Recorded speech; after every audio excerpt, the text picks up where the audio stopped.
ماشاء اللہ. ابھی ایک لڑکے کا نام آیا ہے, دو لڑکے کے بعد میں محمد عمار محمد اجمل ملا. ماشاء اللہ.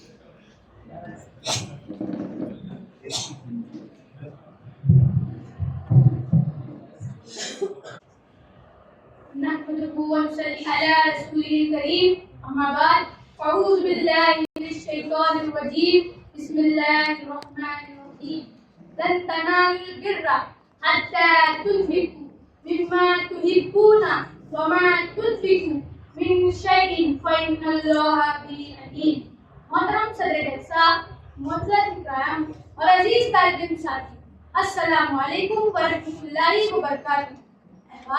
علیہ کے عالم میں اسلام کی پہچان مذہب کامل کی ہے, ایک ایسا مذہب جو مکمل ضابطے حیات ہے, وہ مذہب جو حقوق اللہ کے ساتھ ساتھ حقوق العباد کو بھی اہم کرتا رہتا ہے.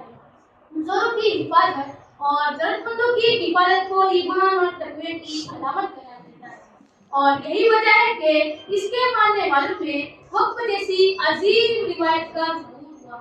مگر افسوس آج یہ اوقاف اگیان کے نشانے پر ہے. وطن عزیز میں 10 لاکھ ایکڑ پر پھیلی 6.5 ارب ڈالر نیز کی وقف اراضی جب حکومت کی نظر میں آنے لگی تو سازشوں کا بازار کرنے لگا. شریعت کی توہین اور فکر اسلامی کی صریح خلاف ورزی کرتے ہوئے نیا وقف قانون نافذ کیا گیا. اس نے مسلمانوں کے سماجی, مذہبی اور دستوری حقوق پر سوال نشان لگا. احباب, اگرچہ نیا وقف قانون آج نافذ کیا گیا ہے, مگر اوقاف کی لوٹ کھسوٹ اور ان پر بیجا قبضوں کی روایت آزادی کے بعد ہی شروع ہو گئی تھی. غدر کے بعد مہاجرین کی بحالی کے نام پر اوقاف کی زمینوں کو ہتھیایا جا رہا تھا, ہم خوابے غفلت میں رہے. افسوس, صد افسوس, وقف کے مدعوں پر مسلم قیادت میں اتحاد کا فقدان نظر آیا. ہم منتشر رہے. مسلکی اختلافات, فرقہ وارانہ دراریں اور سیاسی انتشار نے ہمارے اجتماعی اصل و رسوخ کو کمزور کر دیا. بڑا المیہ رہا کہ کچھ مسلم جماعتیں نئے وقف قانون کے واضح مخالفت سے اجتناب کرتی نظر آئی. حکومت نے تھوڑی ہمدردی کا دکھائی کہ سب اس خام خیالی میں مبتلا ہو گئے کہ نیا وقف قانون کی صحت میں صحیح ثابت ہوگا, مگر وہ بھول گئے.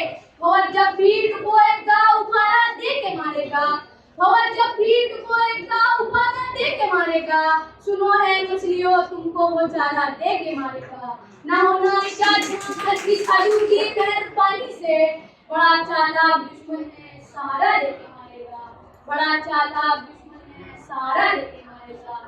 اسی اوقات حکومت کی بے اعتنائیاں اپنی جگہ ہے, مگر اس بات سے انکار نہیں کیا جا سکتا کہ ہم خوابے غفلت میں رہے. آج اس حالات میں اپنے آپ سے بھی غلطی ہوں گے. نئے وقف قانون سے پہلے اوقاف کے ذمہ دار کون تھے؟ اوقاف کے معاملات میں بے ضابطگیاں اور بدعنوانیاں کس نے کی؟ کیا منتظمین اوقاف نے شفافیت سے کام لیا؟ کیا ہم نے مؤثر نگرانی اور قوم کے حقوق کے بارے میں چوکنا رہنا چھوڑ دیا؟ تبلیغ, قبضے اور بدعنوانیوں کے شواہد سامنے آ رہے تھے تو کیوں ہمیں ایک آواز پر منظم نہیں ہوئے؟